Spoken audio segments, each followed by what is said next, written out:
good afternoon, Joe. Thanks for joining me today. It is exciting to have you here on our One Point Taken vlog. We are going to be discussing today last week's HPRCT webinar. They had the privilege of having Ed Kline come and present on his medical clinic's attempt to reduce errors, medical errors. He mentioned a 1999 study where he said that 46 to 99,000 people die a year in U.S. hospitals due to medical errors. And he said that this equated to about $1 trillion loss in human capital and contributions a year. It's kind of a huge deal. I was a little shocked at that. And he went on to say that in his personal clinic, his treatment process, there are roughly 212 steps where error could occur. And it came from multiple vendors, multiple systems, a prioritization of treating the patient, getting them through the door because this is a business, and just the sheer number of people that his clinic is treating for cancer. I know I've gone to a clinic and I've heard it and I've seen it where the gal checking me in or the one taking my weight and getting me in the room is complaining of a new EMR system and having to transition all of the data and just all of the trouble associated with that. In his presentation, he stated that human error, namely the lack of attention to detail, was the #1 cause in medical errors. What are your thoughts on that statement? So there's an old view and a new view in human performance improvement. And the old view was when you look at an error, which, by the way, as an aside, errors are okay. We tend to try to get away from that term and make up different terms for it. Incident, event, local rationale. They're all good, but it's okay to talk about an error. That's the first step. But what the old view did is they ended at human error. So something happened, as you said, there's an error in the medical field, error in, using a piece of equipment, whatever it may be. We ended at that error. Well, it's a problem. It's a lack of attention to detail, complacency, stress, fatigue. There's all these terms we use. The old view would end there in the investigation or the talk. The problem is that doesn't help. And so the new view with human performance, we're looking at that's the start. One, it's okay again to have an error. But now when we look at that error, what caused that person to make that error, given the condition in the environment, doing that task this specific way? What caused the error? And so lack of attention to detail can be something. It's a detail and an explanation for what could happen. But the problem is we need to look behind that. So why was that person, why did they have that issue? What organizational errors happened before? And you talked about new EMR system, new plant, new process. Any of those types of changes or changes in the environment or to your work procedures or processes can cause a lack of attention to detail. It's hard to remember everything. You said 212 steps. I mean, that's hard. I could try to do 5 steps on something and mess up on 3. And that's okay because we need to learn from it. So part of that is, you can use that term, but there needs to be more of an explanation. It can't just be lack of situational awareness or lack of attention to detail. Those are just answers that need more investigation so we can find out what is actually going on in the organization. He mentioned that in the process, the reporting process, that typically the rad techs, the radiation techs, were the ones that found the errors in the process. And he had a little bit of an alarming statistic that they did trials or evaluated 3 separate clinics. And based on that aggregate data, 26% of the technicians were afraid to step forward with the errors. He mentioned that AI in medical systems was coming about, and he did say that it wasn't quite there yet, that AI is getting there, it's being introduced, but he said it's not functioning properly yet because of the data capturing and reporting issues. And he touched base on this. 26% of techs were afraid to come forward because of something that he called fear of reprimand. What do you know about fear of reprimand? Elaborate on that for me. Sure. So I haven't actually heard that term specifically with it, but that doesn't mean that I haven't seen it. And so in my experience, been in a lot of assessments, psychological safety assessments, investigations, causal analyses, all those types of things. And when you look, for one, it makes sense that the most percentage of the person who's actually touching the tool. That's what we usually see.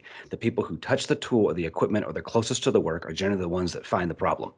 I've seen other, upstream, maybe they see a problem down the road, but he talked about at the start of that. And that's not going through your process to try to find out where you're going to have errors. We don't do that a lot. And so in this specific case, they're finding that error when that person is using that piece of equipment. And so I agree with that. The AI not quite being there, and I think once again, that's another change. And we talked about the changes like the EMR system, those pieces. AI is big. Technology is big. I mean, we have so many different changes in our systems. If AI is not there yet, and I believe they're trying to use it like an engineering control, if I'm right on that. And so, they're trying to make these barriers to flag if there's a problem. I agree that I don't think it's quite there yet. And so this technology is awesome. It's going to be great down the road. But once again, that's the exact same as looking at a process. If I have a person in this place or an AI in this place, I still need to look at the system to find out where the errors are going to occur and then fix those pieces in the process. Got it. So would you say, oh, I'm sorry. I didn't address fear of reprimand. I went off on a side note. No, that's okay. That's okay. I'm full of information. Some of it's useful. Maybe 26%, I think. No, you're my phone a friend with some of that useful information. Yes. I'd so, like to okay. So yeah, exactly. So that first step is exactly what I said. That's the people that are touching it. They're the ones that are going to investigate, or they're going to ones that are going to find the errors or the mistakes.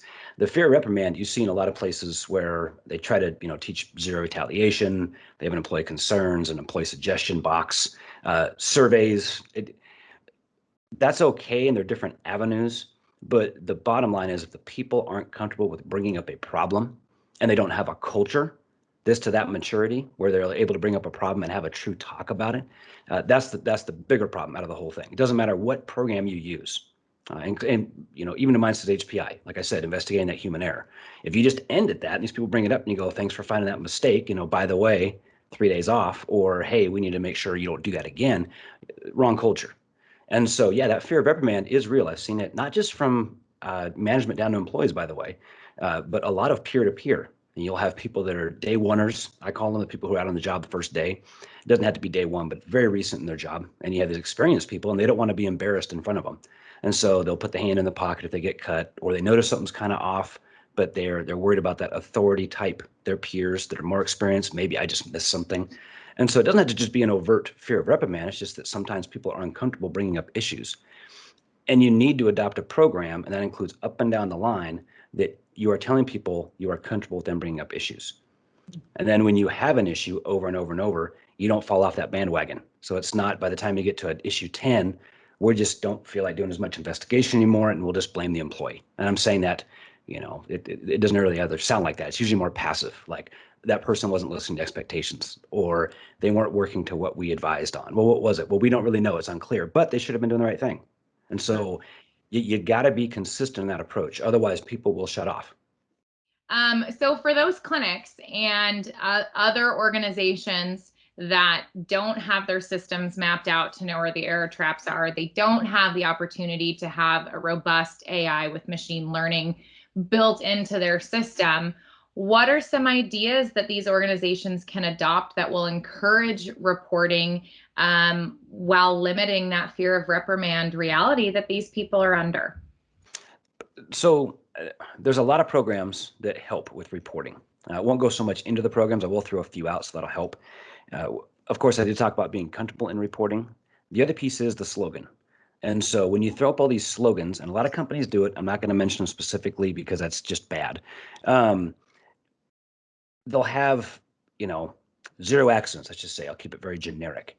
And that's an outcome-based program. Okay. And when you focus on the outcome and not the process, it's not the most optimal. So when we just say, the mirror and you are responsible for your own safety, it's totally ridiculous in my opinion. And we talk about that in multiple classes that we do. It sounds really cool, and it's very gimmicky, and we get people these nice fancy stickers and signs and stuff. And in reality, you're still putting that fear of reprimand. You're saying the outcome is we don't want anybody to get hurt or anybody to get injured or bring up anything. That's what you're saying basically. And so people go, man, I can't get hurt. We have to have 0. And so now we're not reporting. So as far as the programs go, obviously Lucas OPT teaches a number of human performance improvement courses. And so we have both practitioner level courses, leadership courses, causal analysis courses, which is another piece of this, which really goes with the error reporting. So we speak to this in that new view of human performance improvement and starting with the human error investigating. If you have stuff in your organization, some people don't have as much of a budget for this as others do. That's the reality. Let's be honest. Yeah. And so, you can look at the voluntary protection program, and that really helps with different error reporting. And I don't think it's a lot to invest in. There's an application process, but you have safety committees, what I usually see from a very generic perspective. They'll get a number of key people together. It's bought off and it's owned by employees, and it can be up and down the line, but there's people that own it and they're allowed to own it. And that makes it so there is a party of people that can look at these errors and decide what to do about it. And what I mean by that is investigate behind it. And there has to be that time invested that here's a problem. Great, thanks for bringing it up, and we'll put some money into it. And it happened, and sometimes it's not intentional. Sometimes it's, man, we got to get to that. We got a lot of irons in the fire and nobody got hurt, right? It was just a near miss, more like a near hit. I mean, it didn't happen, so we'll move on. Well, you can't do that. I mean, it's that whole encompassing as we're talking about. You have to have people who are comfortable to report errors, a program itself to be able to follow those through, and then, buy-in and ownership from both employees and management. So all employees up and down the line. Some other ones that he talked about right at the start was that looking at your process and finding the errors before you find them in real life. And those go right along with these error reporting. The error reporting is at the end, right? We've had something and now we're going to report it. Sometimes it's just an issue, we'll report it. But FMEA, it's failure modes effect analysis, pretty in-depth. If you've never done it, you want somebody to help you. Mistake proofing, that's another one to look up. That's also a Lean Six Sigma terminology, but mistake proofing is a little bit finite in my opinion. I've used it multiple times. And then, you have, pre-mortems. So you talk about what's going to fail before you do it. That's exactly what he's talking about. It's a term from human performance improvement is a pre-mortem.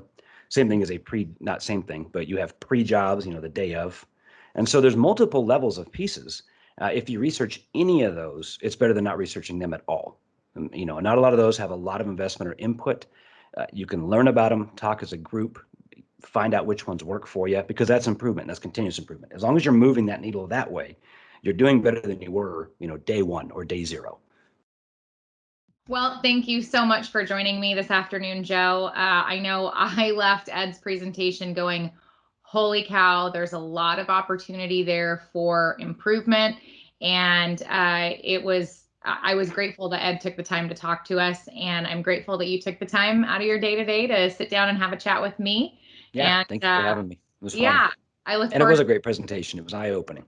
Eye-opening, right? Oh my goodness. Well, thank you so much, and we'll see you later. Thanks, Joe. All right. Thank you.